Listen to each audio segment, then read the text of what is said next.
I believe the truth for me, I feel it in our energy. I see it's written in the stars. Waking up wherever, so let's do it now or never, baby. Nothing's ever too far. Glitter in the sky, glitter in our eyes, shining just the way we are. I feel like we're forever every time we get together, but whatever, let's get lost on Mars. You want me, I want you, baby. My sugar boo, I'm levitating. The Milky Way, we're renegading. Yeah, yeah, yeah, yeah, yeah. I got you, moonlight. You're my starlight. I need you all night. Come on, dance with me. I'm levitating. You, moonlight.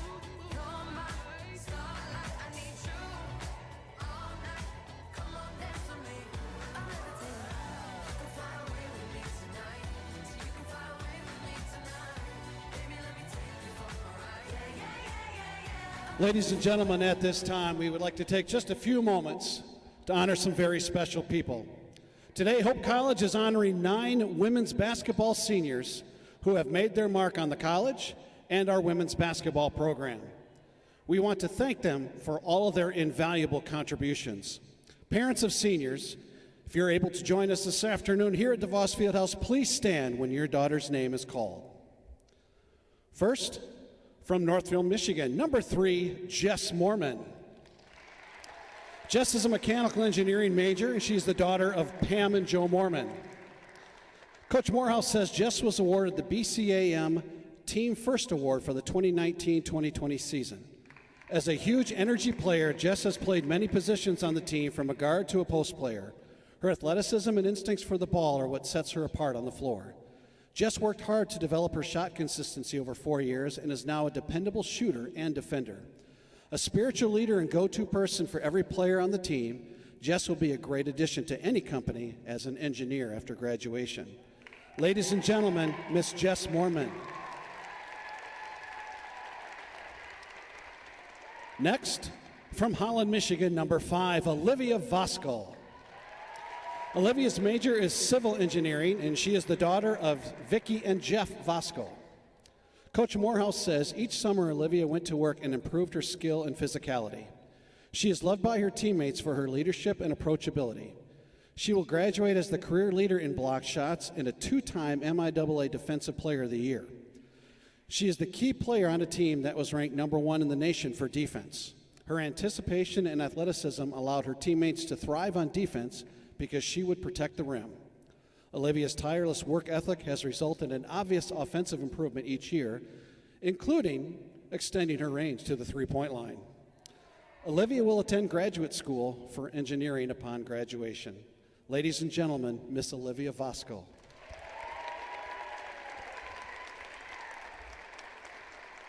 Next, from Manistee, Michigan, number 11, Natalie Cott. Natalie Cott is a psychology major, and she's the daughter of Shelley and Ken Cott. Coach Morehouse says Natalie is a player who improved every single year at Hope College. A severe knee injury caused her to miss her junior year, but tireless rehabilitation with her athletic trainers allowed her to return successfully for her senior campaign. She is unflappable under pressure and a knockdown shooter who increased her range throughout her career. Not many people know this, but she is also the best dancer on the team. Ladies and gentlemen, Miss Natalie Cott.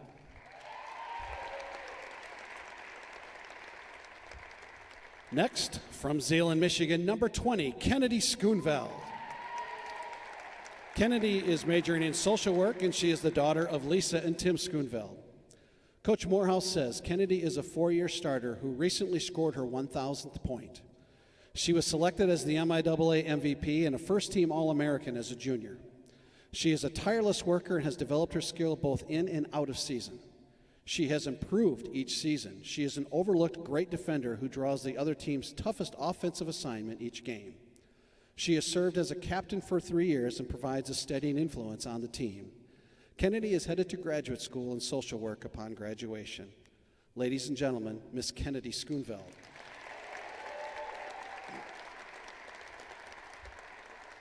Next, from Grand Rapids, Michigan, number 22, Sydney Muller.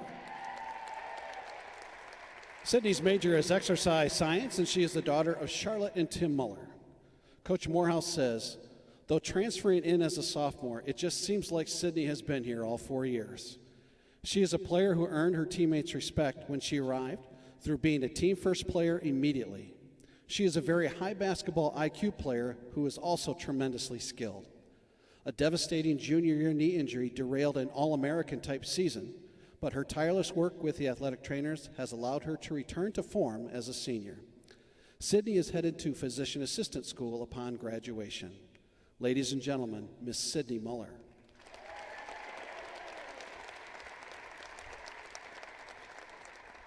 Next, from Flushing, Michigan, number 23, Lauren Newman. Lauren is a nursing major, and she is the daughter of Michelle and Mark Newman.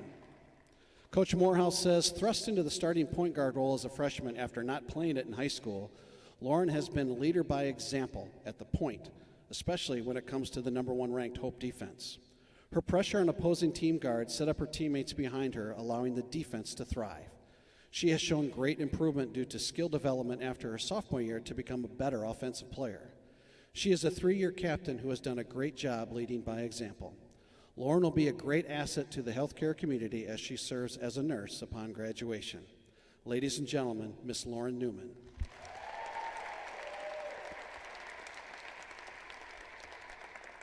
Next, from Shelby Township, Michigan, number 25, Ashley Thomas. Ashley is also a nursing major, and she is the daughter of Debbie Thomas, Robert Thomas, and Pat Baker. Coach Morehouse says Ashley is a multi-skilled player who improved each season. I thought the key point in her career was during her junior year when she embraced being our do-everything player, including offensive rebounding, inside-outside threat, and more. She sacrificed her own stats for team wins. She has done a great job balancing out the rigors of nursing clinicals, missed practices, and being prepared despite not being able to be at every practice. She has been named the top nursing student in her class, and Ashley will be just that, a very tremendous nurse. Ladies and gentlemen, Miss Ashley Thomas. Next, from Schaumburg, Illinois, number 31, Mallory Gerber. Mallory is a biology major, and she is the daughter of Kathy and Rich Gerber. Coach Morehouse says Mallory developed from a spot-up shooter to an inside-outside threat. Her biggest improvement was on defense, where she developed over 4 years into an excellent ball screen defender and an outstanding team defender. Mallory is a great teammate who grew from her seed mission trip and became a spiritual leader on the team. Mallory is headed to physician assistant school upon graduation. Ladies and gentlemen, Miss Mallory Gerber. And finally, from Mokina, Illinois, number 32, Courtney Barnes. Courtney's majors are in special education and comprehensive education, K through 8. She is the daughter of Michelle and Jeff Barnes. Coach Morehouse says Courtney has demonstrated a tireless work ethic over her career. She was the most improved player as a junior and has worked to improve each off-season. Her aggressive play has led to a bigger role every year. She has left her mark both on and off the court with her leadership, especially when it comes to team Bible study and work with the athletic chaplain's office. Courtney will be an impactful elementary teacher. Ladies and gentlemen, Miss Courtney Barnes. Ladies and gentlemen, how about one last round of applause for an outstanding senior class? Jess Mormon, Olivia Voskel, Natalie Cott, Kennedy Schoonveld, Sydney Muller, Lauren Newman, Ashley Thomas, Mallory Gerber, and Courtney Barnes, your 2020-2021 senior class.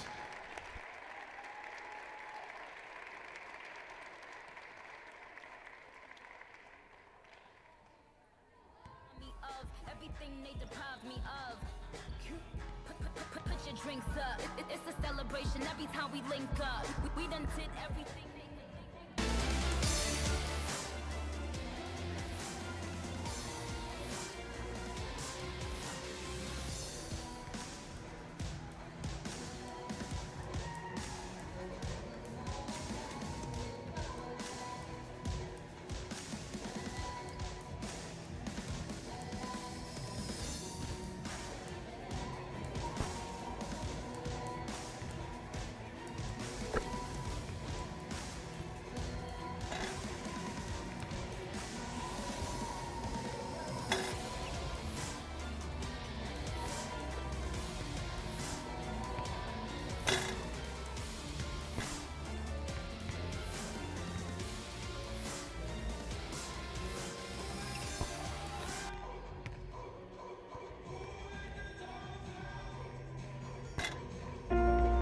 Lawrence and Vanderswart, we are interested in the history of our community.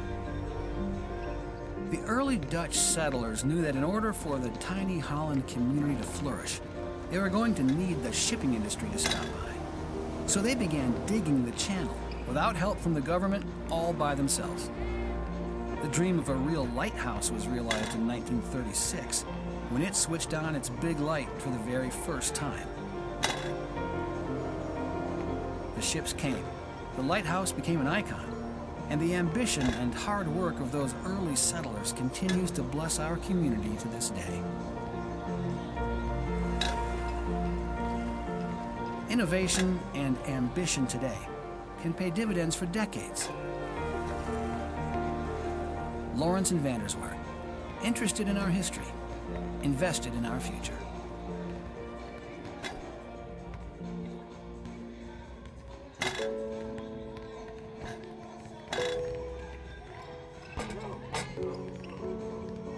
Every day, the people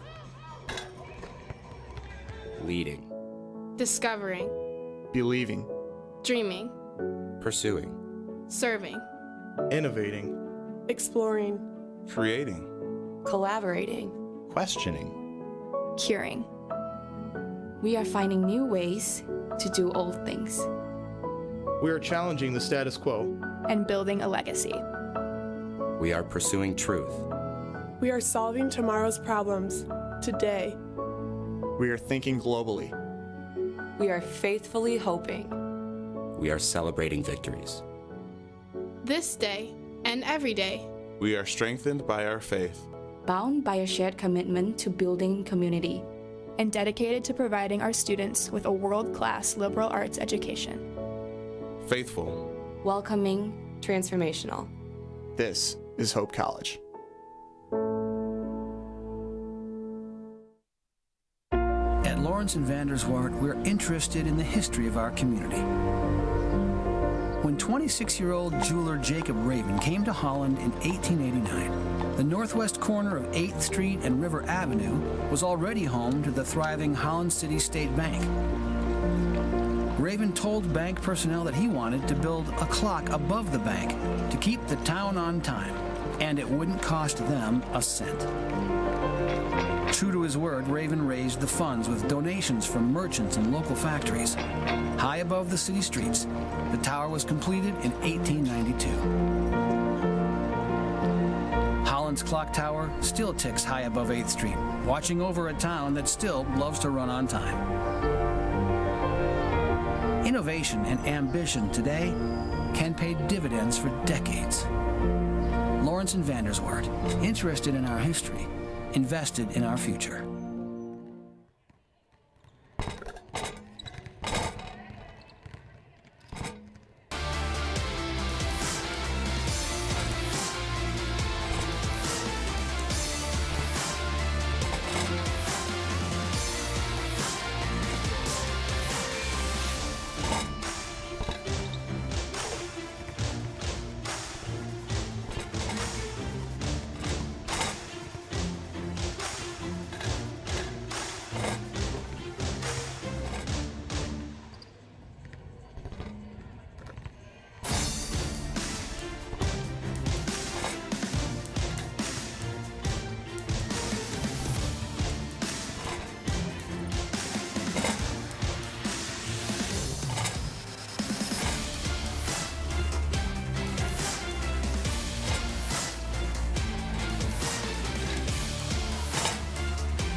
Ladies and gentlemen, at this time we ask you to please rise for the playing of our national anthem.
Good afternoon, ladies and gentlemen, and welcome to the DeVos Fieldhouse here on the campus of Hope College for today's women's varsity contest between the Hornets of Kalamazoo College and your Hope College Flying Dutch.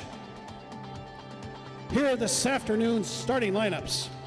First, for the Hornets of Kalamazoo College, at one forward, a 5'8 freshman from Gobles, number 23, Christiana Hunt.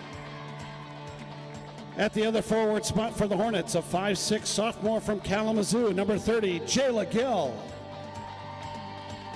Starting at center for the Hornets, a 5'9 sophomore from Durham, North Carolina, number 10, Kyla Davis. At one guard for the Hornets, a 5'6 senior from Dearborn, number 24, Isabel Clark. And at the final guard spot for the Hornets, a 5'5 junior from Lawrence, number 34, Caitlin Tidy. Kalamazoo College is coached by Katie Miller.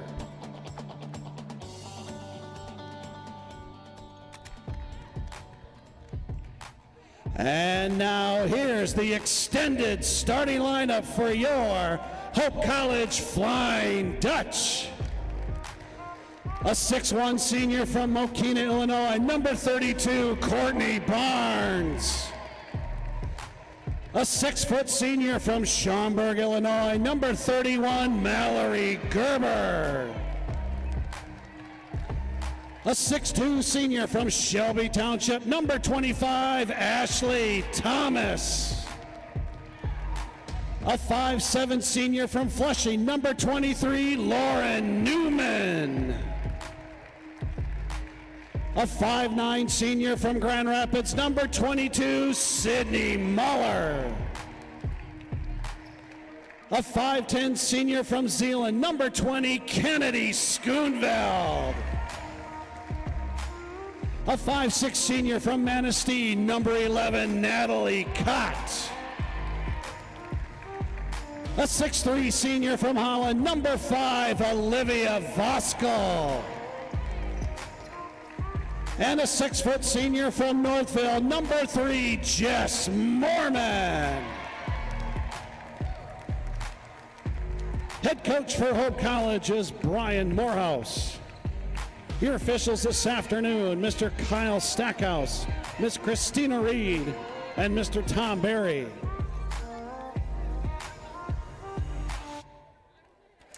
Good afternoon and welcome to Hope College inside DeVos Fieldhouse. I'm Carly Van Swell alongside Rose Thompson. You are here today for the matchup between the Hope Flying Dutch and the Kalamazoo Hornets. Rose, what do you expect to see today in today's matchup? Yeah, so first of all, a little bit of a different starting lineup situation for the Dutch. Today's senior day, last time playing in DeVos. 9 seniors on this team, all 9 starting right away. So a little bit of an interesting look. It looks like Kalamazoo kind of doesn't know what to do, which I don't blame them for. But yeah, I mean, again, this is a veteran team, and I expect to see nothing but the same old out of Hope College the Hope College Flying Dutch women's team. Persistent offense, an impressive defensive presence, and a technical foul already. That was kind of the plan, to be able to have all 9 seniors out there. So we'll have a restart in just a second as the typical starters take the floor here. Yeah, so we're going to see number 24, Isabel Clark. She will take the free throws to start us off. But, Rose, I mean, a cool way to start. I mean, these 9 seniors, they've been through a lot over the past couple years. Last year, COVID kind of ruining their season.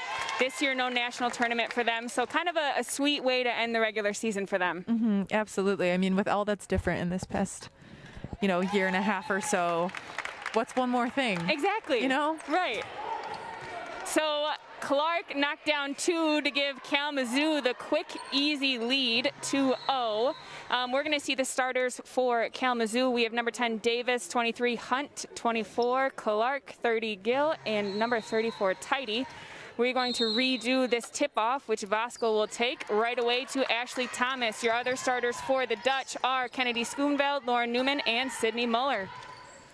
Yeah, so you'll see that tip right out the gate. The tallest player on Kalamazoo's team is 5'9", tallest kid on the roster. And no one watching this game is unfamiliar with Hope's bigs. They're massive compared to this Kalamazoo team. Multiple players at 6'3", 6'2".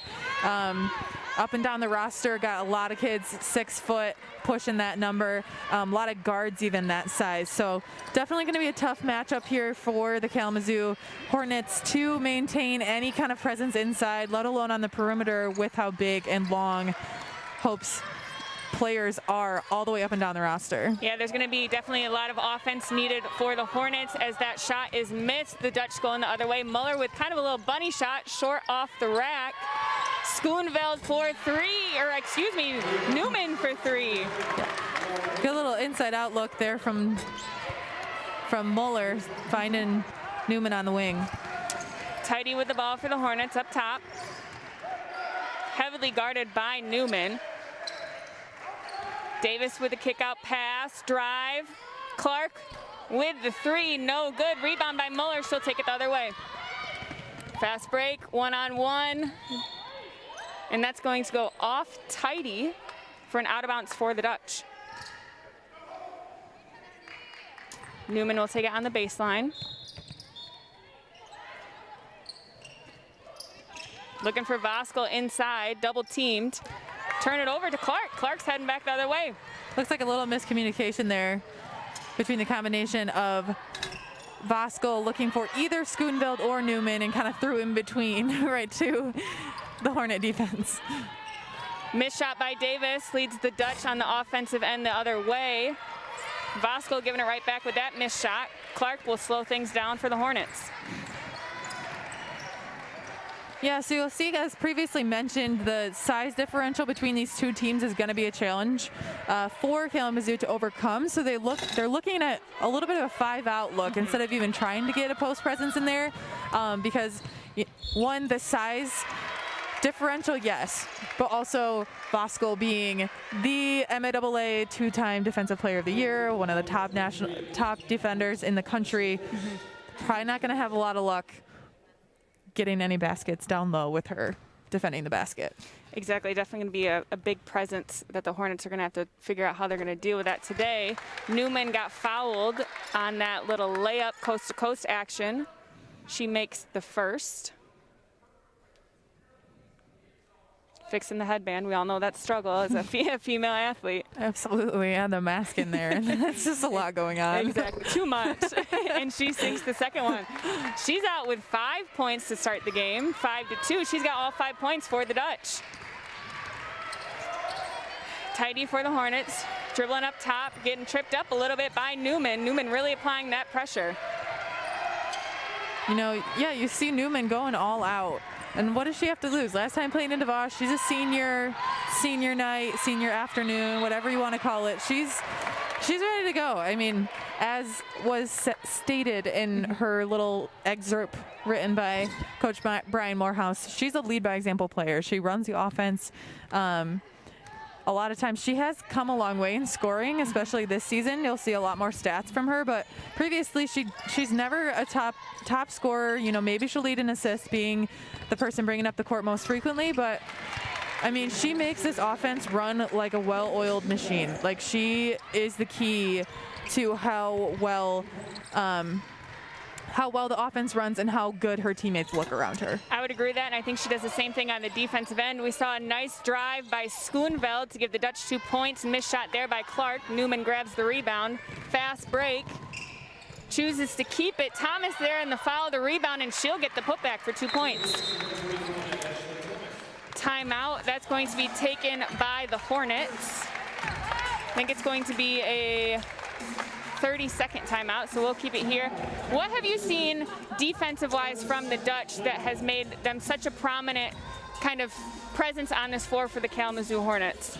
Yeah. I mean, again, you have Olivia Voskuhl and the trademark pressure defense from Hope Women's Basketball. I mean, they deny one pass away, they front the post, which again, they're not really getting many looks in that department, but it makes it really hard to run an offense for any team, let alone a team that has struggled to score a lot of points, a team that has struggled to win games in the past couple of seasons.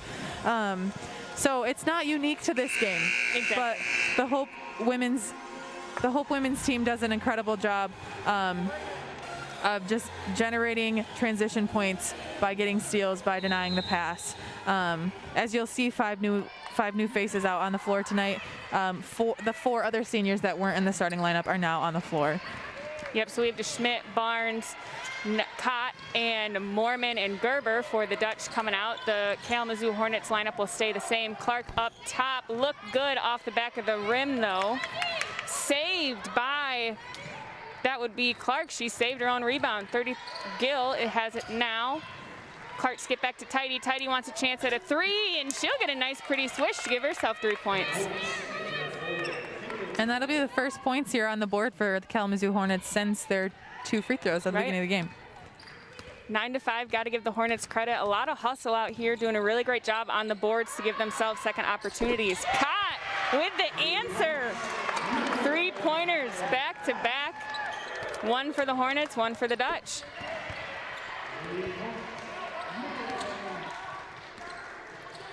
Hunt with it now. Guarded by Gerber.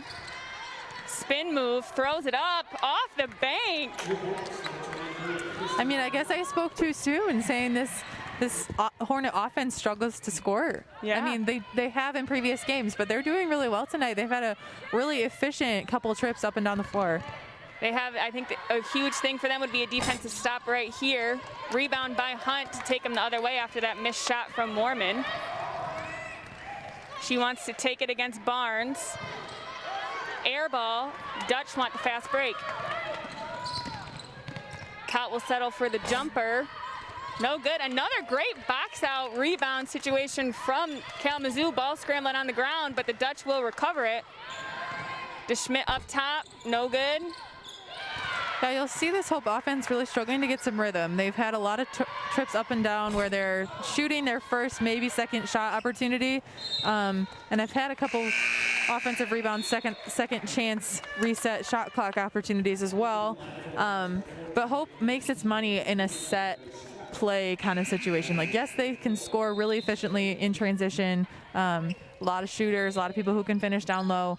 But if they want to really increase their offensive efficiency, especially when they're getting set like this, they need to swing the ball around a little bit more, get some better looks, get the defense moving. It's been a very stationary catch and shoot kind of couple trips up and down the floor for the Hope offense, which contributes to the only 5-point differential that we're seeing so far. Good first turnover there by the Hornets that we just saw. Into the game for the Hornets is English, Scott, and Stamper. Hunt with the ball now, drives to the corner. Pass out to Scott, she'll drive. Another nice little floater shot for the Hornets. Makes it 12-9, Dutch with just a 3-point lead. Gerber with it now into Barnes. Good strong move, but can't get it to go. Gets the rebound. With all 5 defenders on her to give her credit. Yeah. Hope really going for those second chance opportunities. She goes for it again, Barnes, and she'll draw the foul. That one's going to be on 23 Hunt. That is her second foul. Gill will come back into the game. Jayla Gill will come into the game for Hunt. Barnes has got 2 shots.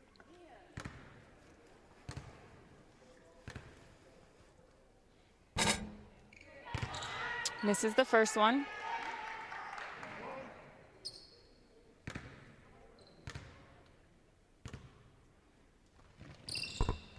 Misses the second one as well. This time, Kalamazoo will take away the rebound. Gill draws the foul. It's going to be a blocking foul called on Casey DeSchmidt. Jayla Gill will go to the line to shoot 2.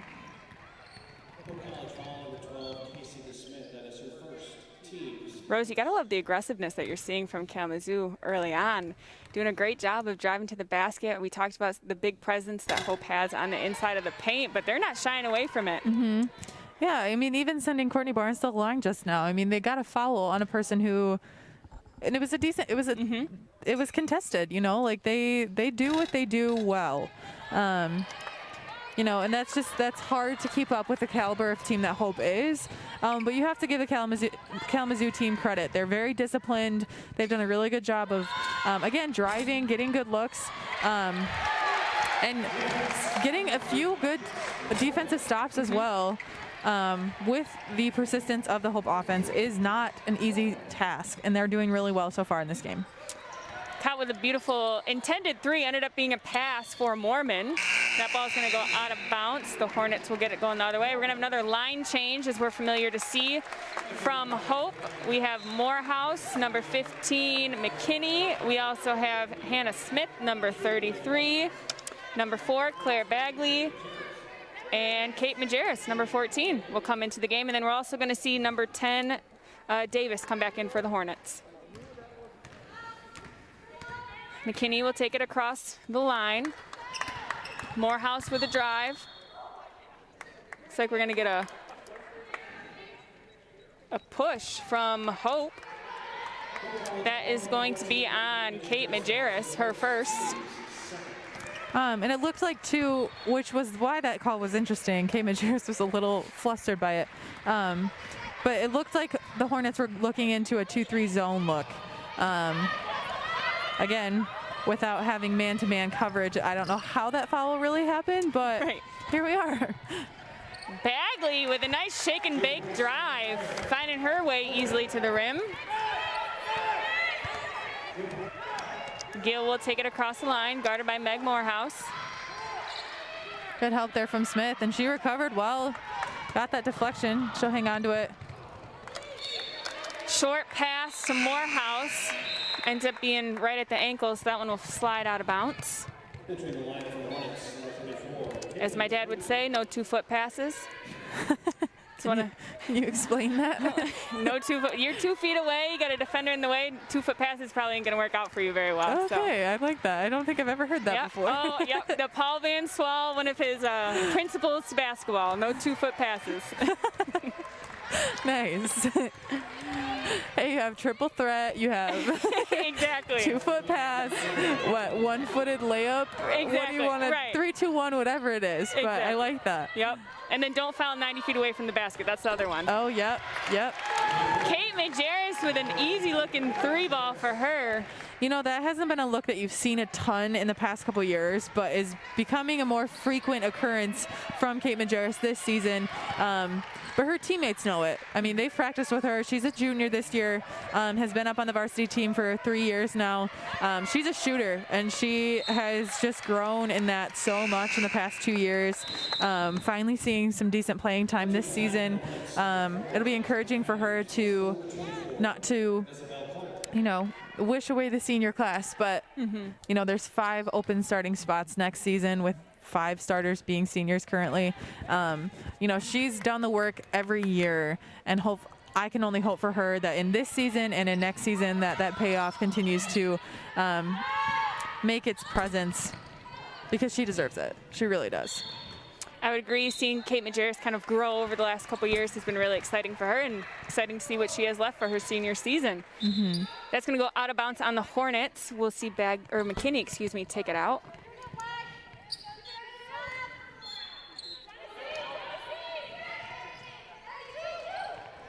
Pass into Bagley. She'll drive wide open. That is exactly what that play is designed to do. You saw the double screen, the two players back to each other, a little confused for the Kalamazoo defense, drawing Kate Majerus' player all the way across the other side to get an isolation look there for Claire Bagley, which is her bread and butter. So that was executed perfectly and designed exactly for how it turned out. Off the backboard for English, we'll see McKinney take her shot at a 3 and sinks that one. She's got herself 3 points, making it 24-11, the Flying Dutch. Tidy against Morehouse. Picks up her dribble right around half court. Kind of a prayer of a pass. No one's there to grab it. It'll be Dutch ball, and we'll see another line change from Hope, as well as number 14, Katie Stamper, come in for the Hornets.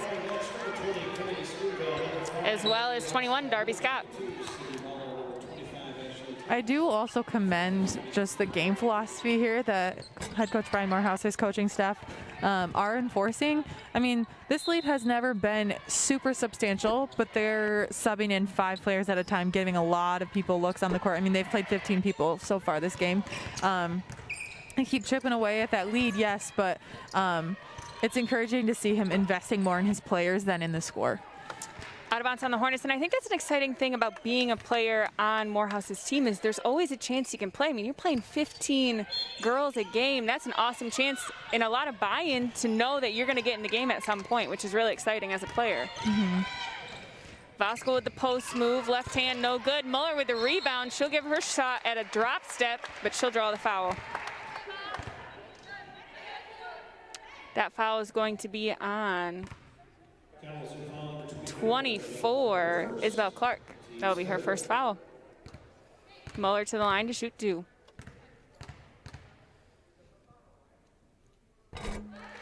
She sinks the first.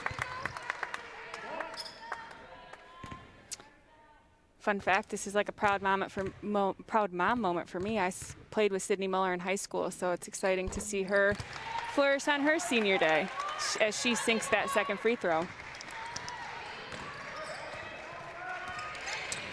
Gill with it now, surveying her options, crossover into the paint, keeps it, keeps her dribble, goes up, and she'll draw the foul. Great effort play on her part. That is going to be on 25, Ashley Thomas.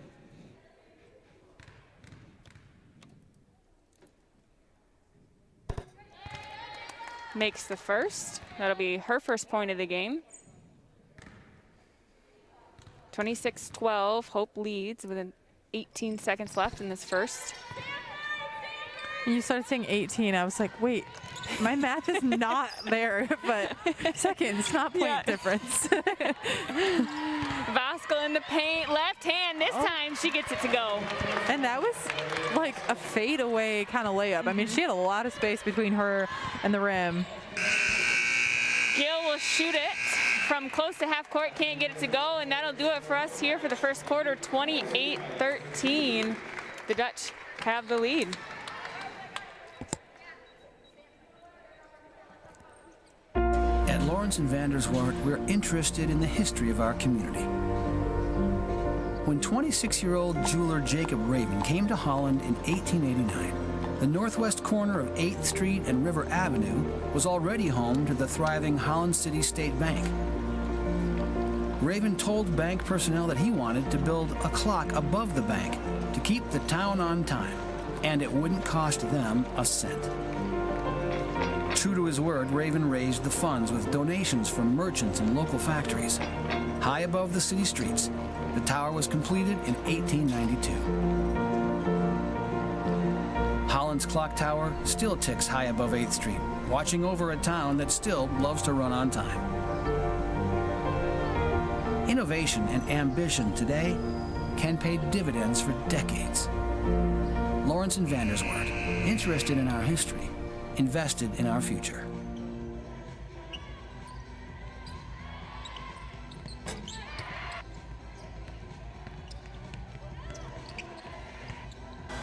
Welcome back. We're going to see a couple replays here of the first quarter. Rose, anything that really stood out for you in that first quarter for either team? Yeah, I mean, we kind of mentioned it. I was honestly impressed by Kalamazoo's offense. They did a really good job of making shots that they know they can make, getting in the lane, generating shot opportunities. I would like to see them maybe do that a little bit more even this half. Again, we've talked about how big Hope's team is and how difficult it is to even get fouls called when you're going up against someone so much bigger than you. But getting to the free throw line is going to be a key offensive opportunity for Kalamazoo, as they got a layup look there, but again, it's intimidating to go up against who knows who's going to be blocking you in that scenario. Right. But yeah, getting looks down by the rim. Kalamazoo has shot the ball decently well so far this game as well. But you can't rely on that solely for offensive prevalence as either. So it's going to be important for them to be able to get that diversified look on their offensive end. Hunt has it for the Hornets, picks up her dribble, finds Gill. Gill will slow it down, reset the offense. 8 seconds left on the shot clock. Drives in, looking for Clark. She goes against a double team, and she'll get called for a travel. Clark's actually coming off a season high, actually a career high of 28 points against the Calvin Knights on Tuesday, I believe it was, earlier this week. She also set a school record for 7 steals in a game, so kind of off to a slow start for her so far today, but expecting to see a lot more from her as time goes on. Voskuhl with a missed shot. Gill's going the other way. She'll go for it. Off the front of the lane, kind of a funky angle for her, but still went up with it. Dutch the other way. Skip pass up to Muller. Intercepted by the Hornets. And Tidy will take it the other way. I mean, you see that pass that Newman shot to Muller down way when she was almost underneath the basket and see her catch that. That's a pass that only Newman can make. Most players cannot thread the needle like that with 5 defensive players going up against Muller, but Muller's ready for it. I mean, they have a chemistry both on and off the court. They've become really good friends in their time that they've played together. You know, just that trust that's established between both of them, both to make the pass and catch the pass, even though they weren't able to execute with a bucket. It was still impressive. It was an impressive play from both players. Hunt missed a 3 ball. Newman the other way. Another no-look pass. Thomas skip out to Muller. In and out. Hunt with the rebound. Really good offensive movement on that play, even though, again, they didn't knock down the shot. But the selflessness of Thomas to recognize she had a defender on her, wasn't necessarily a wide open layup look in transition, kick it out to Muller, who's a very capable 3-point shooter, to give that opportunity and just be aware of where their teammates are and be able to move in sequence with each other. Very impressive and very characteristic of this veteran team that is Hope College right now. Yeah, that is definitely one of the perks of having 9 seniors who've all played together for 3-4 years. You really get to know each other, and the way you play together, it makes a huge difference. Newman to Voskuhl, guarded by Davis.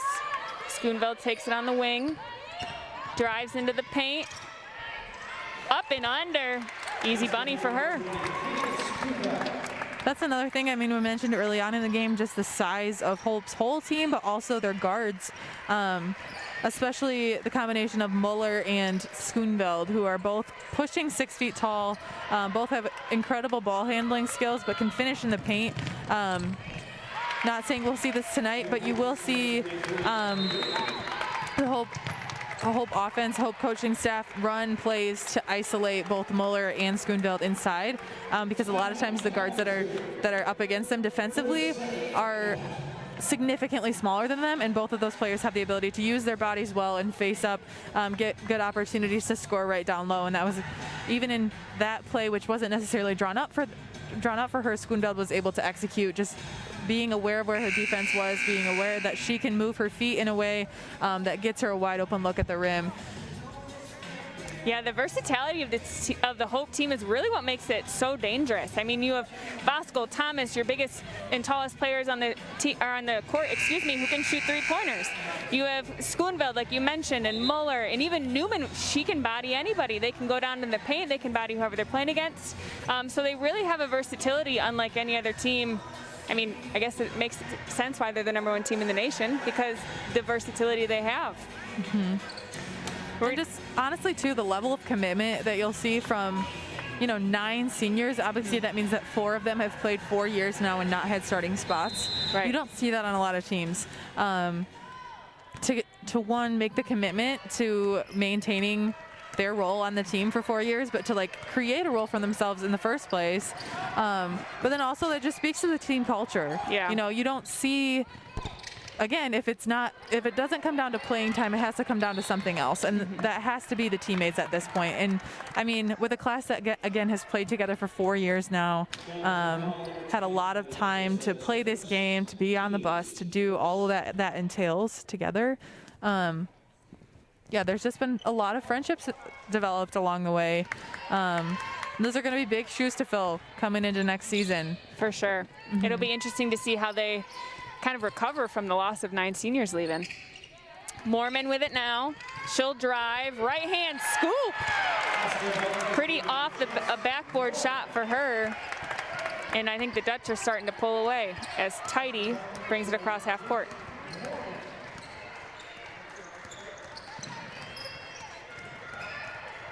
Looking for her options, keeping her dribble alive. Into Clark. She'll skip out to Hunt.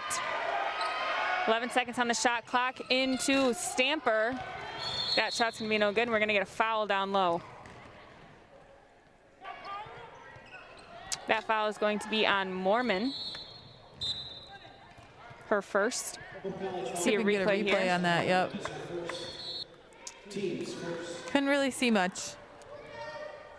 But apparently Mormon was going for the offensive rebound and kind of got tangled up a little bit in there.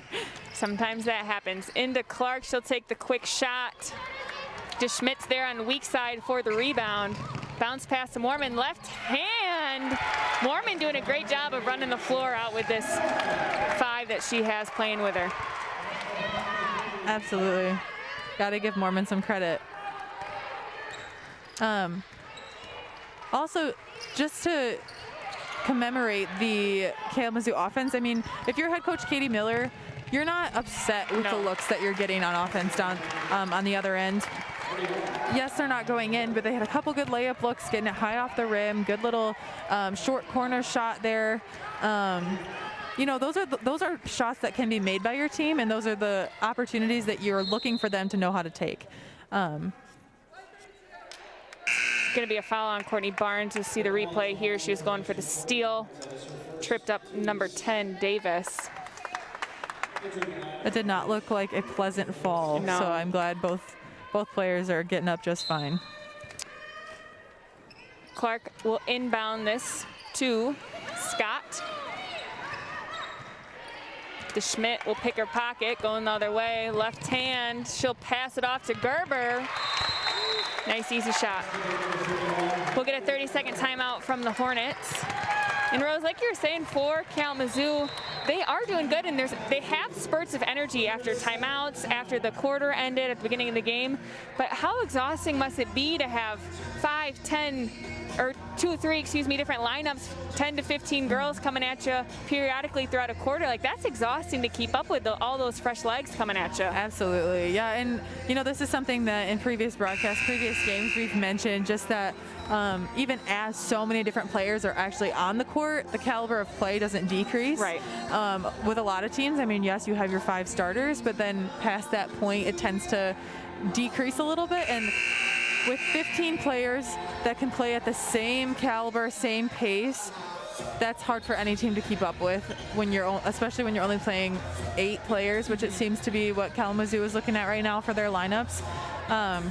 Yeah, I mean, they're obviously a little gassed at this point. Rightfully so, too. Right, and it's still only the first half. Like, they'll get a little break coming back at it, but Hope isn't relying on anyone's sole effort or sole just, you know, burning all the gas in the tank. They have plenty of people to be able to ease that for all parties involved. Exactly. A little slow help defense from Natalie Cott. She'll draw the blocking foul.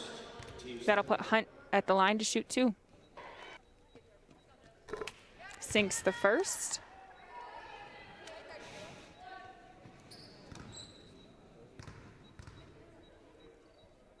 We have Davis and Gill for the Hornets waiting to check in as Hunt gets the second.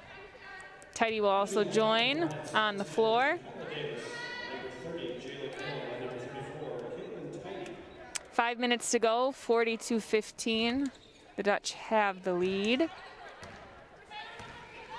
DeSchmidt will set up the offense for the first time in what it feels like a while. A lot of fast break and transition game has been going on for both the Dutch and the Hornets. Gerber with the missed 3, weak side rebound. Davis tried, but she was on the line, so that's called out of bounds on her. DeSchmidt at the baseline to take it out.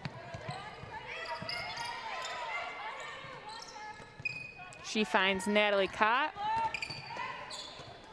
That's definitely not exactly the play that we were trying to run there. Little miscommunication on who was going where. I mean, you see the trio of Mallory Gerber, Courtney Barnes, and Jess Mormon, who are all about 6 feet tall. Gerber and Mormon particularly, who also get a lot of looks both inside and outside. So a little miscommunication on who was playing the 3 spot, who was playing the 4 spot, and we're not able to run the play within the 5-second allowance down on the baseline. Number 24, Clark, will draw the foul off of Mormon. You'll see the replay right here. That'll be her second foul. Fannings will come into the game for the Hornets, giving English a well-deserved break. Tidy into Clark. Clark wants to drive, sneaks her way through a double team and sinks the bucket. Gerber wide open on transition. She'll answer. Tidy sets up the offense.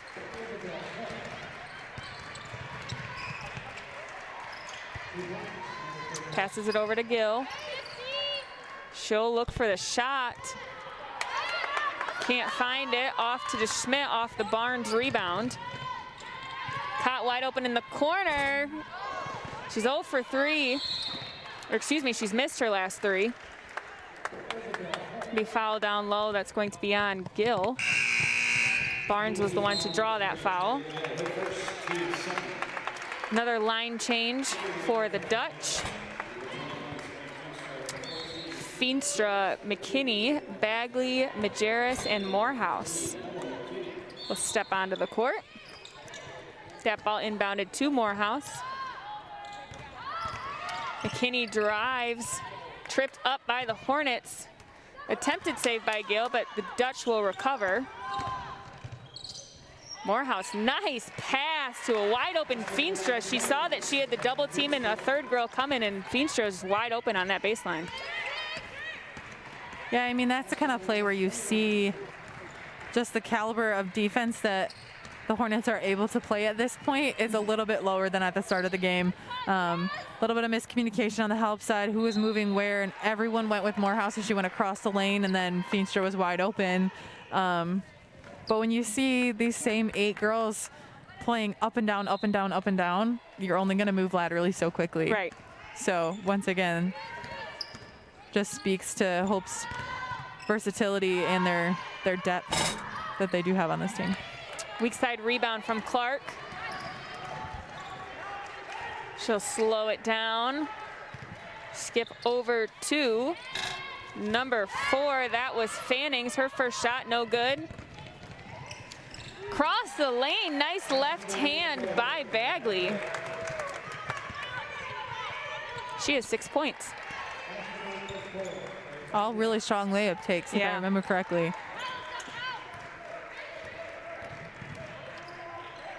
Gill kick out to Clark, kind of stuck in the corner. She'll drive baseline. Morehouse is there with help side, but McKinney passed that up to Majerus.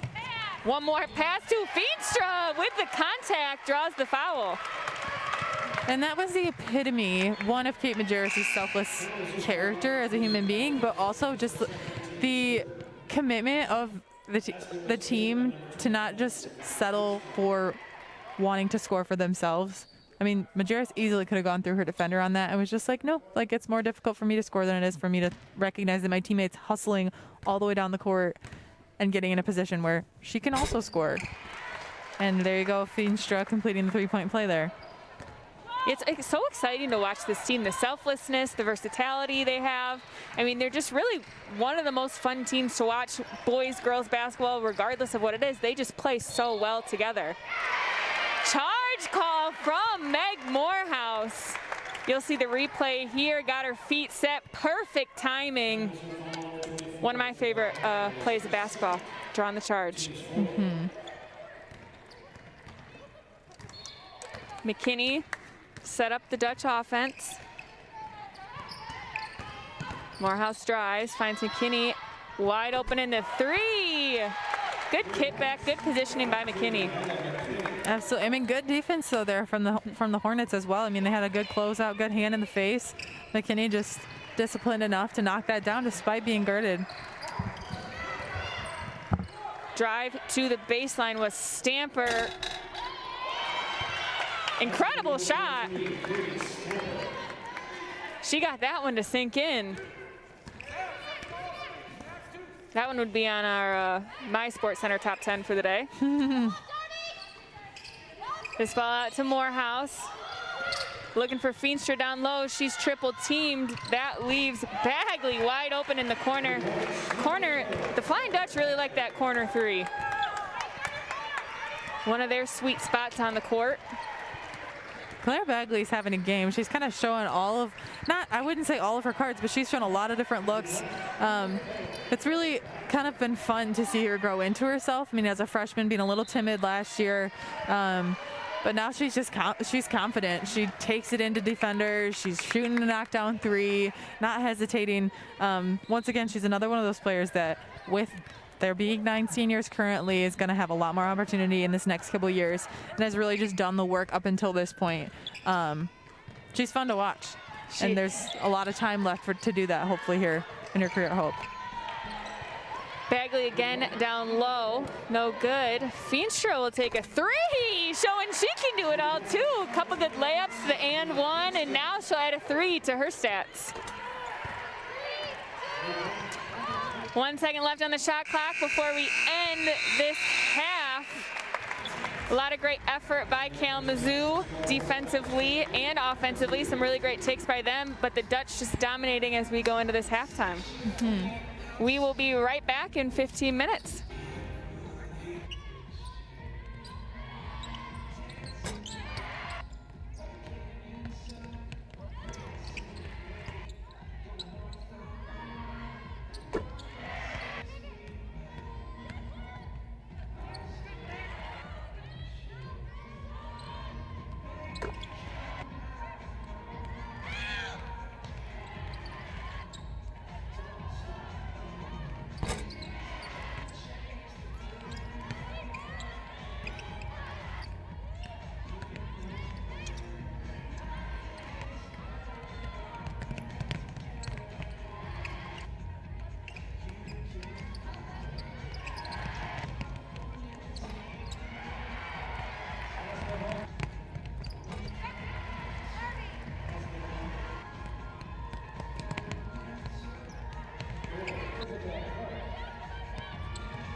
At Lawrence and Vanderswart, we are interested in the history of our community.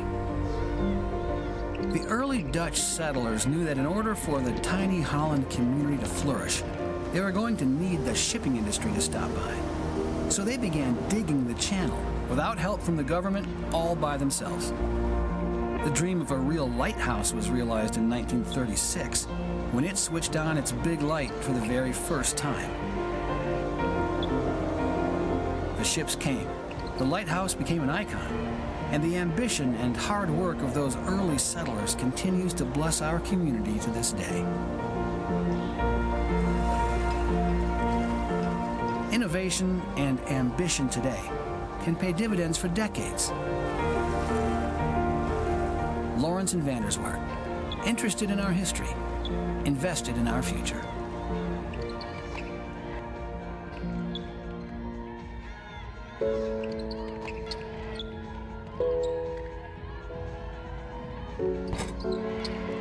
Every day, the people of Hope College are Leading. Discovering. Believing. Dreaming. Pursuing. Serving. Innovating. Exploring. Creating. Collaborating. Questioning. curing. We are finding new ways to do old things. We are challenging the status quo. And building a legacy. We are pursuing truth. We are solving tomorrow's problems today. We are thinking globally. We are faithfully hoping. We are celebrating victories. This day and every day. We are strengthened by our faith. Bound by a shared commitment to building community. And dedicated to providing our students with a world-class liberal arts education. Faithful. Welcoming. Transformational. This is Hope College. At Lawrence and Vanderswart, we're interested in the history of our community. When 26-year-old jeweler Jacob Raven came to Holland in 1889, The northwest corner of 8th Street and River Avenue was already home to the thriving Holland City State Bank. Raven told bank personnel that he wanted to build a clock above the bank to keep the town on time, and it wouldn't cost them a cent.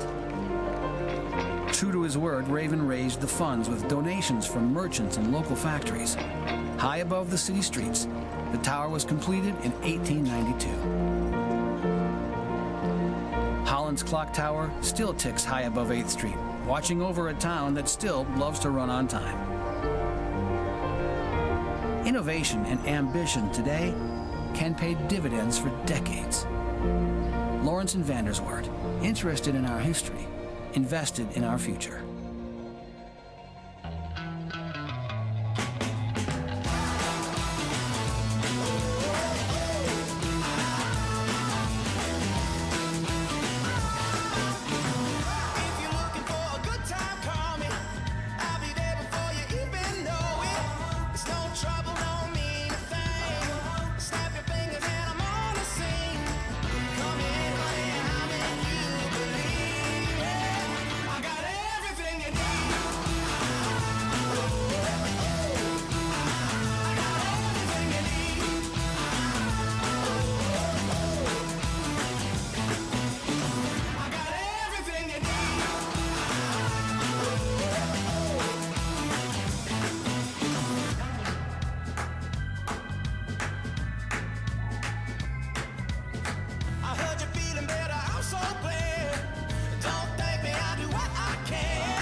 My 32 years, I can look back at clients and realize that when I started with them in my mid-30s, I was one of many professionals in their life. But since then, their doctors retired, their attorneys retired, their ministers retired, all the key people in their life retired, but we're still there. And over time, we end up being very, very close to our clients. It's very hard to talk about your financial history without talking about your family history. We get to know it, we keep it confidential, and you can't help but begin to love these people.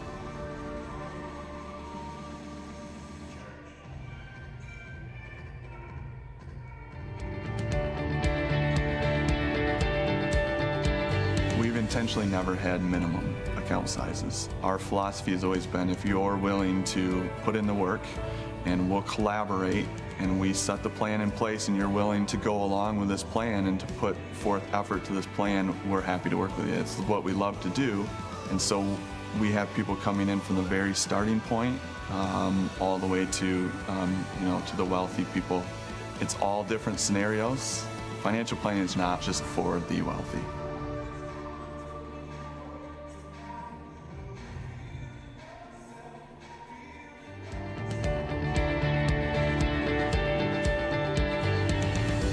More than a manager, you're not just saying, wow, you came in, thanks for coming in, and this is what your investment did. It's so much more than that. There's so much more going on in their lives than just these investments, and it's good to understand that totality so that you can say, well, you know, I know there's a better way of doing this, or I have a resource. I know, you know, there's some other resources that we can help you with here. So it's not just financial planning, it's serving people. It's serving people and loving on people, and that's very joyful.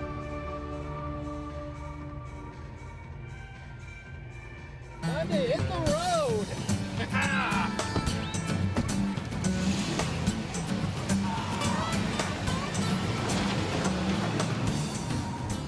Honey, did you remember to bring the GPS? Nope. Oh. Well, you have an app on your phone to tell us how to get where we're going? I do not. Really?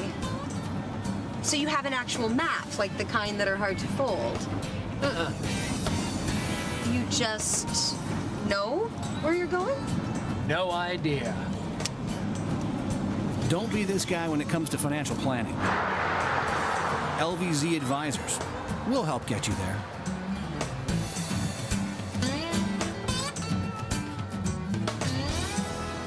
Hey, we're a little lost. Do you know where the lake is? Yeah.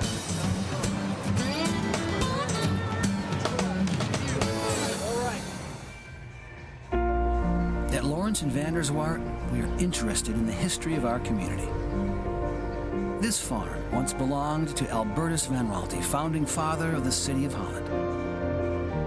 And this house, built by his son Ben in 1872, has been known through the years as the Maples, due to the large trees in the front yard planted by Van Raalte himself.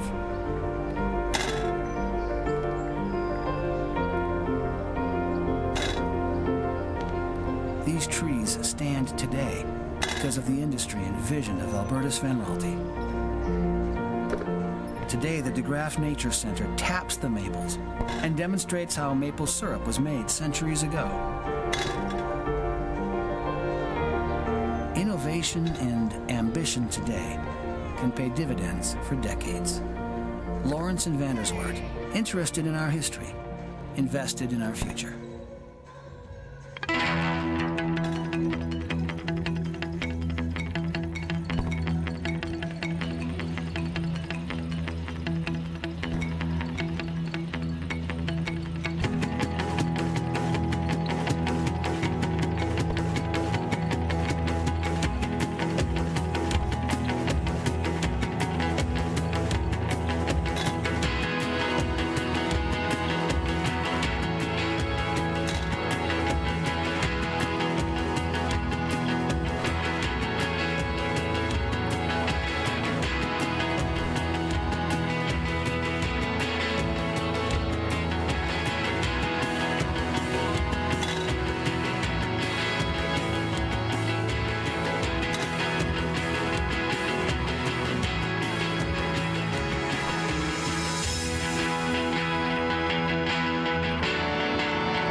My name is Lee Kang. I am the 2019 Ferguson Residence artist in Hope College for this summer.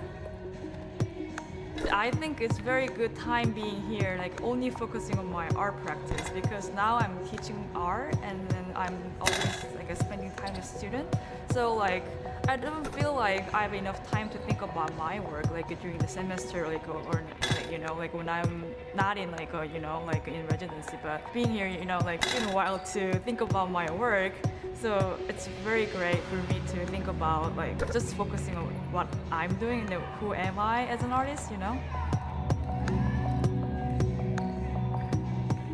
The reason why I applied this residency is it's very supportive, firstly, because like I can get this whole studio only for myself, as well as like a housing and then even like a little bit of stipend. So that's very important for being an artist, you know, thinking about my art, but then like maybe like a supportive culture, like a background, and then I can just only focus on art. You know, I think that's very important.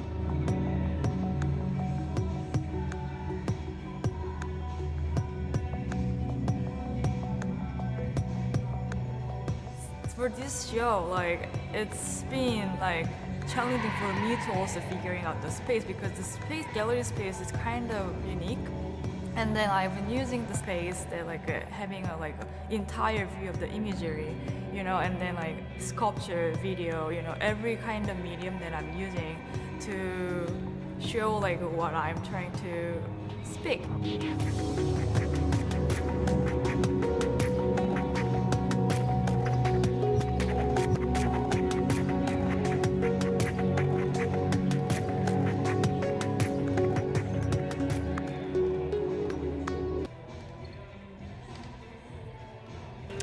Welcome back to Hope College inside DeVos Fieldhouse. Coming back from halftime, the Flying Dutch are up 58-19 as the clock winds down.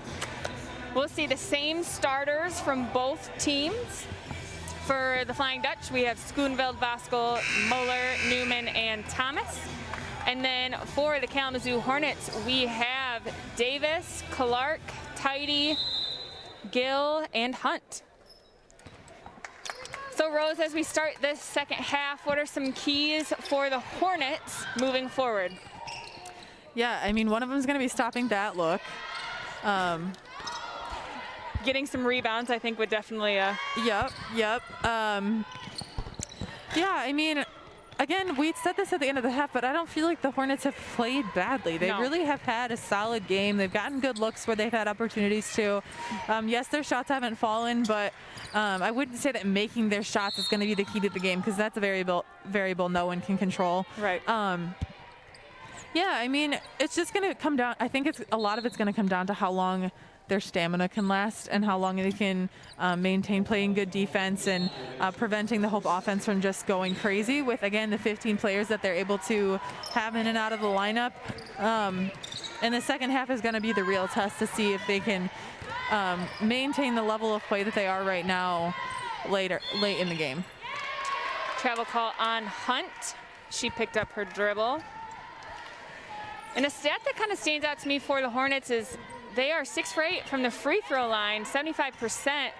If I'm the Hornets, I'm driving to the basket. I mean, I know there's a lot of girls. It's going to be hard to get Hope into foul trouble individually, but if you can get yourself to the line, draw the foul like Newman did right there, they'll take it out baseline. They seem to excel from that charity stripe, so I would try to get there as much as possible if I'm the Hornets. Absolutely, and that's something that, you know, we've briefly said in the first half as well. Just the opportunity to score is a gimme from the free throw line. So trying to get fouled is difficult, again, against such a big defensive presence. But drawing fouls is going to be the key to any offensive progress that this Hornet team can accomplish in the second half. That foul is going to be on 23, Hunt. That is her 3rd foul. Drawing fouls is going to be huge for the Hornets, but I also think controlling fouls is going to be big. They keeping themselves out of foul trouble will be huge for them as well. Muller to Schoonveld. She drives baseline. Finds Thomas. Nice little shake and bake. Love that fake to the baseline. Great shot by Thomas. Yeah, absolutely. I mean, she thought about shooting it, had a closeout on her. She was never free of her defender.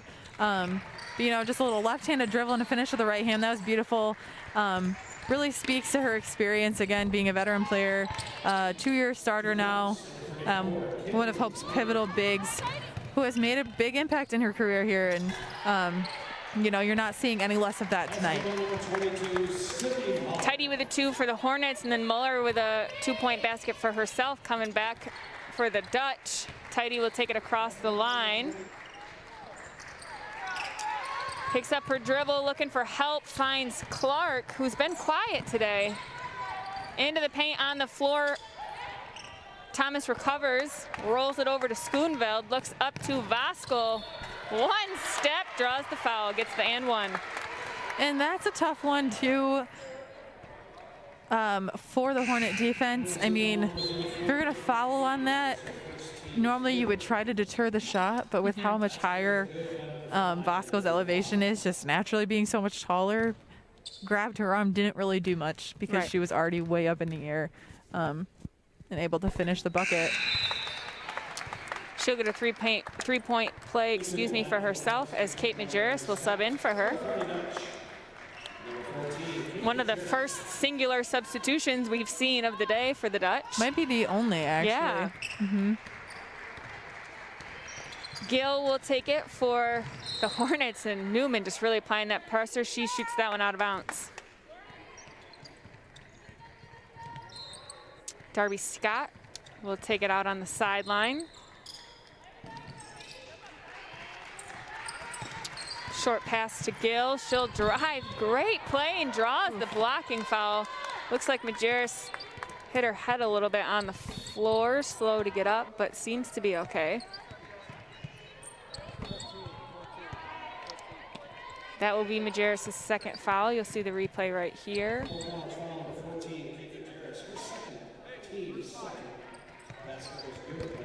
Gill to the line.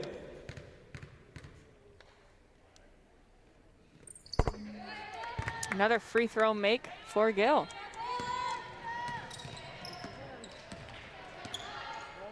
Newman now.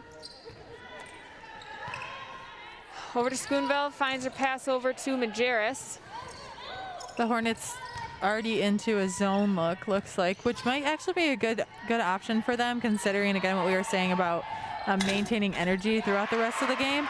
But that corner three is the kryptonite. That's the word I'm looking for. The kryptonite for the 2-3 zone. And I mean, again, we said that in the first half. Hope is very capable of shooting that up and down the lineup. So no defensive look that any team is going to give them is going to prevent them from being able to score in some way or another. Hope going the other way. Newman with a pass over from Moeller. Gets her own rebound, goes back up to draw the foul. That foul will be on number 30. Gill. That'll be your second foul. We'll see Stamper as well as English and Clark come back into the game. For the Dutch, we have Barnes, Mormon, and Gerber who checked in. Newman misses the first. She'll get a shot at a second.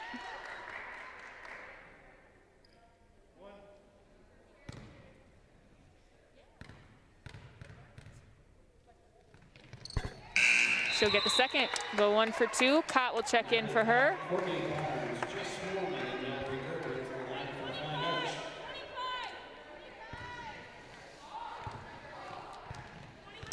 Clark will slowly bring the ball up the floor.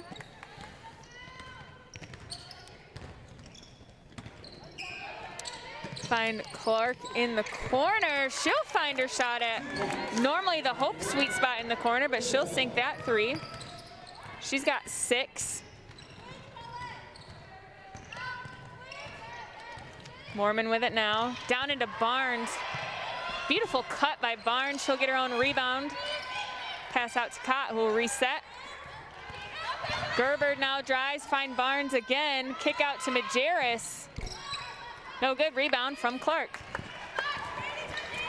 I mean, we saw this in the first half in the man-to-man defense looks from the Hornets, but especially with the zone look that they're trying to enforce right now, their defense completely collapses when the ball's in the middle of the floor underneath the rim. So getting those inside out looks is going to be absolutely key for the Hope offense in order to break the defensive options that Kalamazoo is throwing at them right now. Sarah English couldn't keep the pivot foot on the ground, called for the travel. Cott using a screen from Gerber.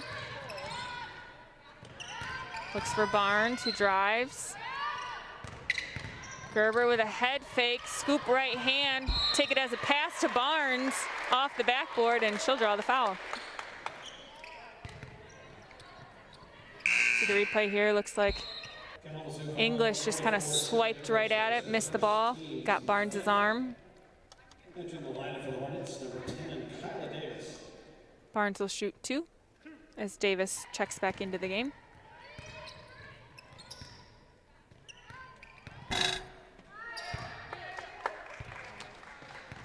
Misses the first.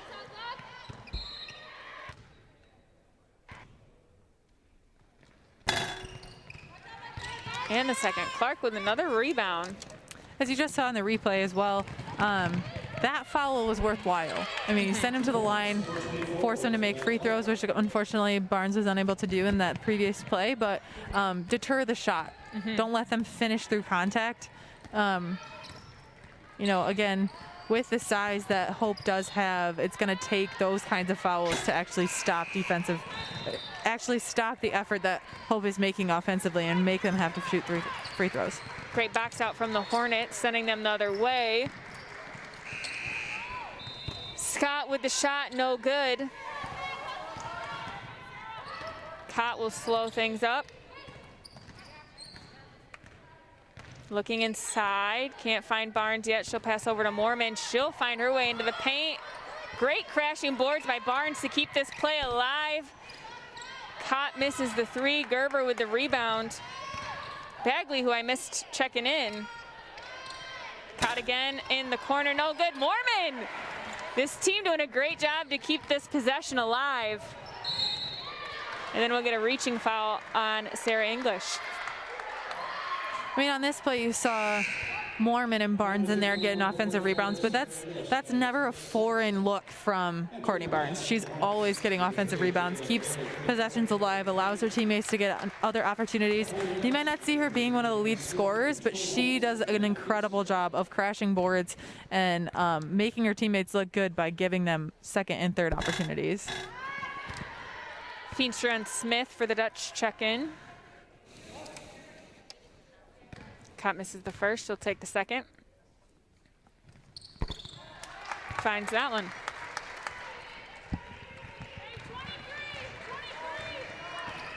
Four minutes and 12 seconds left in the third quarter, 70-28. Dutch with the lead, Tidy up top.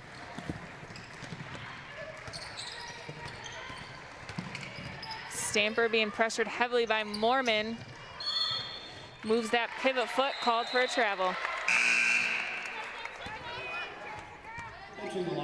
See the replay here. Yep, just took that extra step as Jasmine Fannings checks into the game.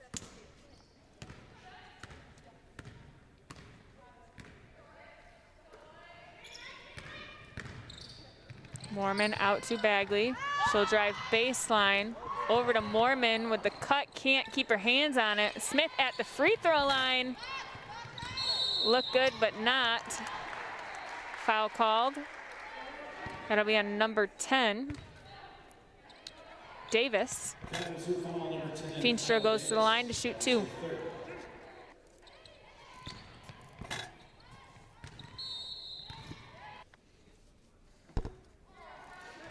Off the back of the rim.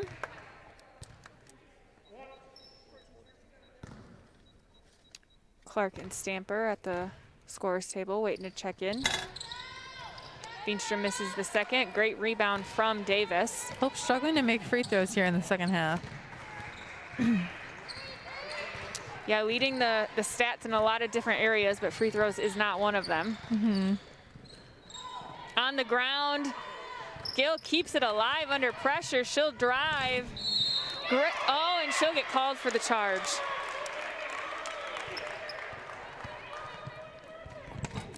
Hannah Smith was on the opposite end of that. A little bit beaten up, but seems to be okay. That is her 4th. DeSchmidt, McKinney, and Morehouse check in for the Dutch.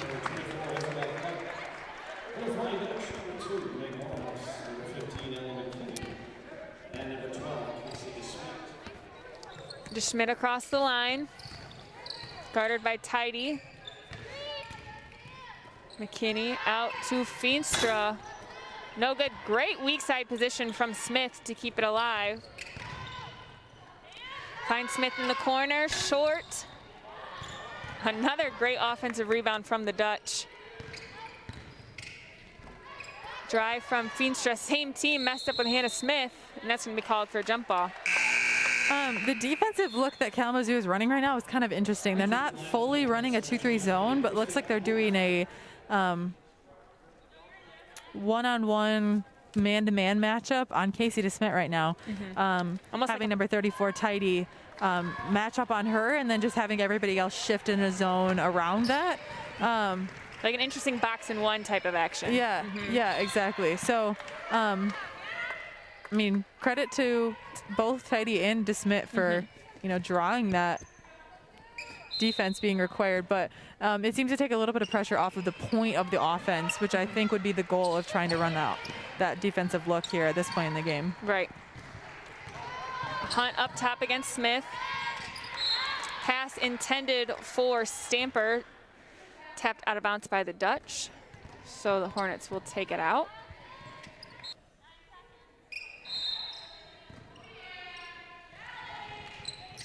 Tidy finds Hunt.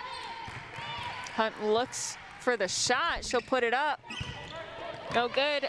Rebounded by Stamper. Clark needs help. Tidy's there to give it.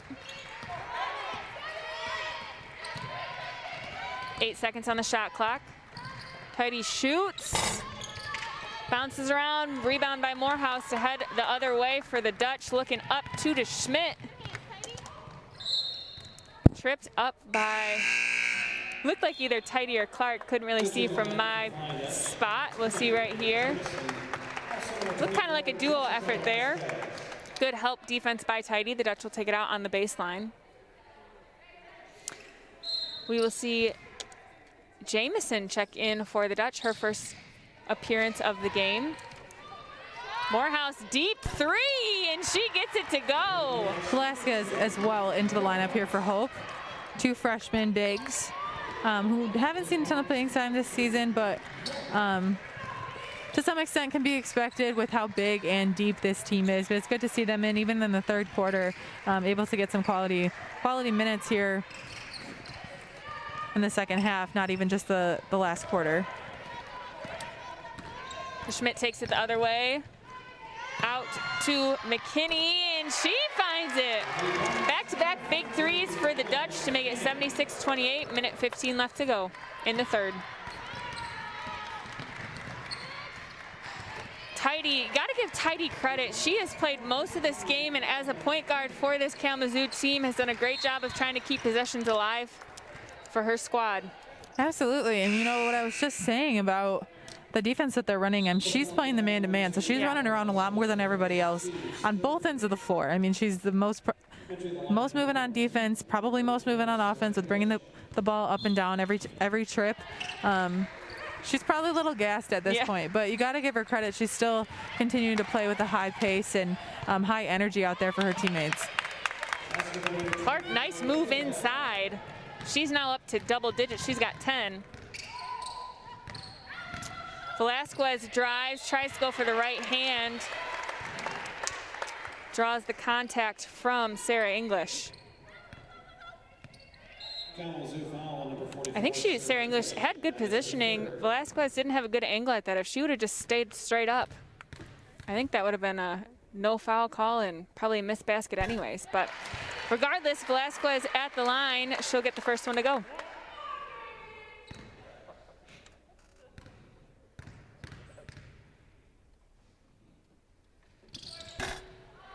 Missed the second rebound from Clark.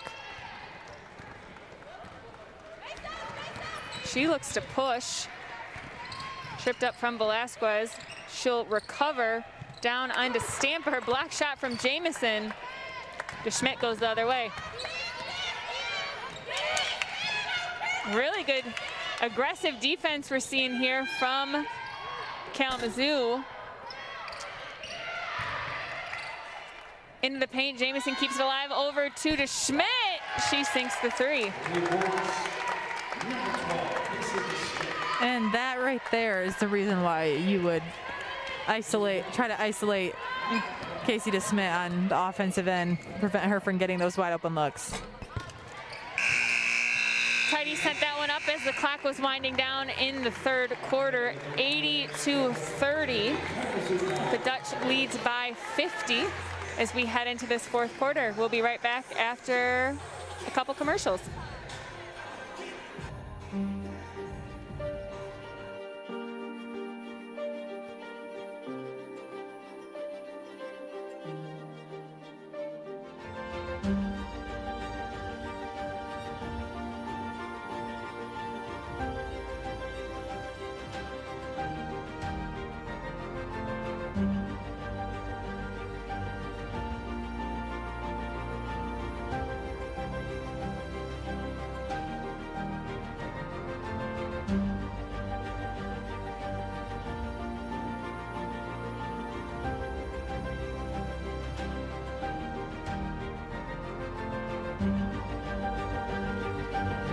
It's one small step for man,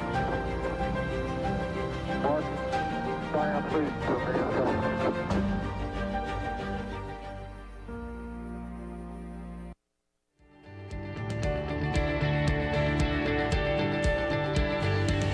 You know, when you're more than a manager, you're not just saying, "Wow, you came in, thanks for coming in, and you know, this is what your investment did." It's so much more than that. There's so much more going on in their lives than just these investments, and it's good to understand that totality so that you can say, well, you know, I know there's a better way of doing this, or I have a resource. I know, you know, there's some other resources that we can help you with here. So it's not just financial planning, it's serving people. It's serving people and loving on people, and that's very joyful.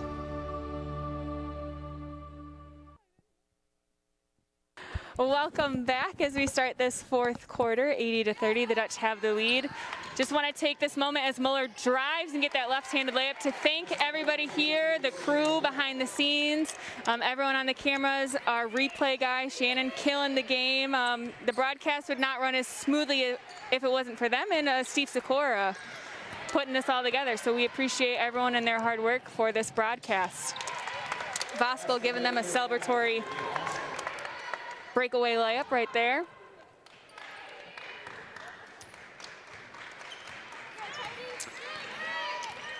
Tidy now with the ball. She finds Clark. Close to a 5-second call. She's gonna have to get rid of it. She decides to drive.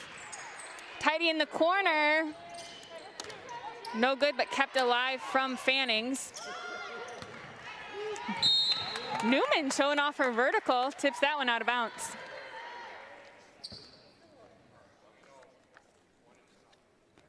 Darby Scott for the Hornets will take it out.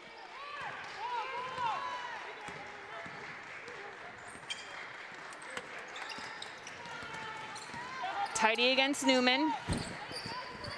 Not a whole lot of movement, tipped away to Thomas. She'll give it up to Newman. And Rose, as you said earlier, I mean, Ashley Thomas had an easy left-handed layup if she wanted that, but gave that one up to Newman. So great unselfish play from the Dutch. Absolutely. I mean, and you just saw that two back-to-back turnovers turn into wide open transition layups.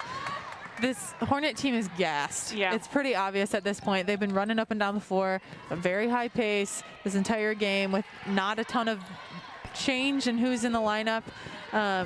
It's been a long game for them. They've done a really great job, but they're running out of energy, running out of steam here. Missed shot there from Clark. Muller has it for the Dutch on the wing. Newman decides to take three off the front of the rim. No one goes for the rebound, so she somehow ends up with it. She decides to drive this time, kick out to Thomas. Short. Both Muller and Davis were there, so it's going to be called a jump ball, but in favor of the Hornets. I mean, what you saw there on that play from Lauren Newman, kicking it out to Ashley Thomas, I think the easier look for her would have been to try to go for the layup. And she unselfishly kicked it out to her teammate, who she knows is capable of knocking down a three-pointer. Again, just it's doing the little things that aren't necessarily the easiest thing to do that just makes this team run. So it just makes the character of their play just that much higher than a lot of teams that they'll match up against, especially this season with a limited schedule. due to COVID-19 and everything that entails. Out of bounds off the Hornets, and just even the non-starters. I mean, there's 10, 12 other girls on this team that could easily start at any other school within the conference, within other D3 programs, some D2 programs. So it's just exciting to see the buy-in that this team has with each other. Hunt with it now against Cott. Voskuhl jumps in the passing lane. Caught up to Schoonveld. Nice run in the floor by Schoonveld, finding an open spot. I mean, as much as we were saying again, the Kalamazoo team is struggling to continue to generate energy at this point in the game. Hope is not backing down. You know, it'd be very easy for them to just settle in, get a 30-second offensive play going every trip up and down the floor, but they're still maintaining their high intensity of defense and running up and down the court to get those transition buckets, which they don't need obviously at this point, but they're just so disciplined to not let up at any point in the game that you'll continue to see all players on the court doing that for the duration of this game, even though they do have such a significant lead. Davis, great eyes, finding Gill wide open on that left block, and Gill with a great finish to make it 88-32. Majerus with the pump fake, drives in the paint. I think stopped sooner than she'd intended. Mormon tries to keep it alive, but passes it right to Clark. Barnes you see that too. I mean, not a whole lot of steam going with her as she's bringing the ball up the court. Her teammates are lagging a little bit. They're tired, struggling to get up and down, let alone get in front of a lineup of Flying Dutch who have just come into the game in the past minute or two. Right, Majerus there with a beautiful three-pointer. We have Barnes, Majerus, Gerber, Cott, and Mormon in for the Dutch. Good help defense there by Majerus. Hunt with the turnaround jumper, no good. Cott will slow things down. Looks like they're looking for Barnes. She finds it. Nice. Love that drop step over into the middle. She flips it up, somehow keeps it alive for Majerus, and they'll reset with 8 seconds on the shot clock. Gerber with the three, off the rim, right into the hands of Clark. Clark, the leading scorer currently for the Hornets with 10 points. English with a nice drive, but can't get the luck of the basket. 5 minutes to go in this fourth quarter.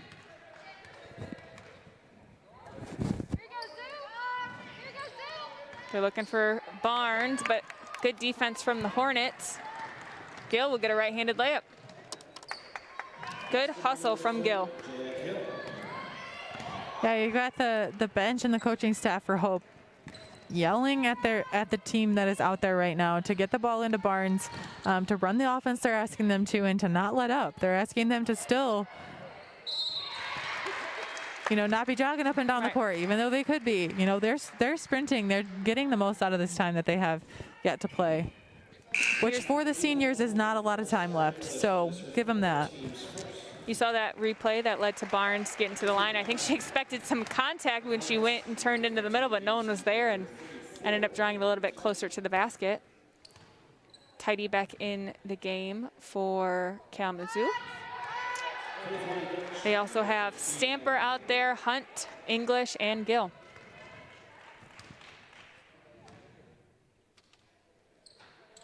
Barnes misses the second as well.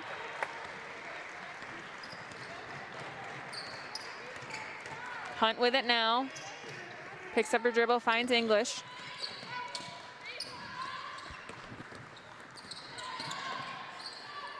Tidy looks for Stamper. Tripped up by Mormon. Ball's on the ground. Both teams' bodies flying everywhere. Finally called the jump ball. I would have said there was at least 2 opportunities prior to that actually being called, but I guess the ref saw it otherwise. Another line change from the Dutch as a couple more seniors come off. Some hugs by Coach Mo. Ella McKinney. She wanted a part of the love. Screen. She's like, Coach, why don't I get a hug? And Mo's like, no, that's not for you. She's got a couple years yet till she gets that hug. Yeah. So we have Smith, DeSchmidt, Bagley, Feenstra, and Morehouse into the game for the Dutch.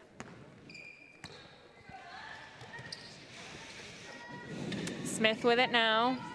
A lot of ball movement from the Dutch around the perimeter. Morehouse drives baseline, finds DeSchmidt. No look pass to Bagley. It's going to be short and out of bounds. So the Hornets will get it the other way.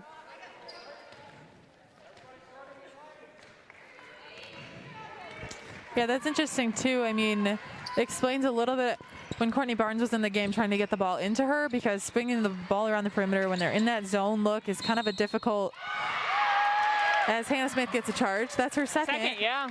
Good for her. I think that's at least 4 charges for this Hope team. Meg Morehouse had one in the first half. I want to say Bagley maybe had one, and Smith has had 2. She said 2. Yeah. Coach Mo fired up after that one, a stat to be proud of. His daughter, Meg Morehouse, with it now, finds Smith. Skip out to Bagley, who drives. Good pass to Smith, but she can't convert. DeSchmidt now with a chance for a 3. And Kalamazoo, number 14, Katie Stamper, will take away that rebound. Gill looks to push. Hannah Smith got in the way. Up to Morehouse. That was an impressive play by Hannah Smith, and her teammates are all fired up for her. You know, she is definitely one. And again, on the other end, getting in the way of the passing lane, generating points on the other end. Maybe not this time, but a lot of wide open layup looks. The opportunity at least was there. Right, exactly. Feenstra against Hunt. 2 minutes and 30 seconds to go in this game. Feenstra will get the steal up to Morehouse, blocked. Oh, she's gonna get the foul off Katie Stamper. You'll see the replay right here. Maybe got her hand just a little bit. We'll see Darby Scott check into the game for the Hornets, as well as Velasquez and Jamison. Which makes this a very large lineup for the Dutch. It looks like they have 4 players that typically play the 4 or 5 position. Yeah. So it'll be interesting to see how they try to, I mean, they'll have Meg Morehouse bring the ball up the floor, but who's going to be inside? Who's going to be shooting? That's not going to be a look that they probably get a lot in practice settings. But kind of an exciting experiment if you're Coach Mo to see how this plays out. Yeah, exactly. I mean, not necessarily fun if you're the people that are trying to figure it out, but hey, no better time to try. Right, exactly. Make it a learning opportunity. Right. As this is the last game before tournament starts, Jamison with a big powerhouse block there, and she'll get the foul. And again, her teammates all fired up for her. I love to see that. When you see the bench, you know, 9 seniors, a lot of people who get a lot of playing time, just absolutely cheering on their entire lineup of teammates. Wanting them to do well, wishing for them to be successful isn't necessarily something that you see as much energy in as when you see with the Hope's team. Gill frustrated after that foul. We'll see Fannings check in. And just a cool experience to be an underclassman on this Hope team. There's so many seniors, a lot of role models, a lot of leaders on this team to look up to and learn from it. I mean, in practice, you're bound to get better just based on the collaborator of this team. Missed shot there, but rebounded from Velasquez. Smith finds Morehouse down low to Jamison. Can she get the left hand in and out? No good, but she gets the rebound. She goes back inside, double teamed, and gets the harder one to go. She wanted that. Yeah. She was like, no, like, I need to finish. So give it to me. Let her dribble out a little bit, get some ball handling experience, and was able to finally finish on the left side of the basket. Jamison, the 6'3" freshman, from Grand Rapids. Clark now with the jumper, rebounded by Smith. Hope doing a great job on those weak side rebounds today. This time Feenstra drives, finds Jamison down low. Again, great finish. Good pass, good finish. Big smile on Jamison's face. Her teammates love her. They're like, Raven, let's go. It's awesome to see that. You know, her coming into herself. And I mean, it's not an easy transition for anyone to go from a high school basketball setting to this high caliber, high pace of game, where there's a lot of expectations to learn plays, to know the offense, to know the defensive rotations. So to see the upperclassmen just buying into the freshmen and like walking alongside them, encouraging them along the way, recognizing that they're going to be the ones that take their spots when they, you know, pass that on, is a really cool thing to be a part of, as well as to encouraging to see live in action here at DeVos today. A lot of love and support to go around for everyone, which is cool. Smith at the line, misses the first. She'll get a shot at a second as 98-34 with 47 seconds left to go in this game. Not really one player from either side who really kind of stood out. It was kind of a love for everybody. I mean, a lot of people got involved, both from the Hornets and the Dutch, so pretty even scoring from both teams out of not really like a standout scorer. And that honestly seemed to be the goal of today's game from the Hope coaching staff as well. Just to get a lot of faces in there. They weren't needing anyone again to step up and really go off today. And to that extent as well, you got to give the Hornets team so much credit for having a diversified offense, for having so many people playing such long minutes, needing to get up and down the floor at such a high pace, and still maintaining energy and you know, finding looks that tend to work for them at this point. Hunt shot from the corner, and then we're going to get a rebounding foul from Fanning. She caught the arm. We'll see a replay right here. Looks like caught the arm of Hannah Smith.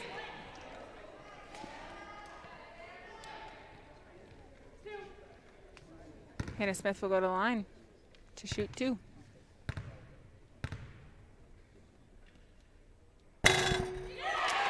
Gets the first one to go this time. That will make us an even 100. And I hate to be this person, but I know that there's been a couple people out there holding their breath to get to that number. So here we are. Congratulations. 24 seconds left. 101-34. Shot clock's off as there's 20 seconds left to go in this game. Hunt has it.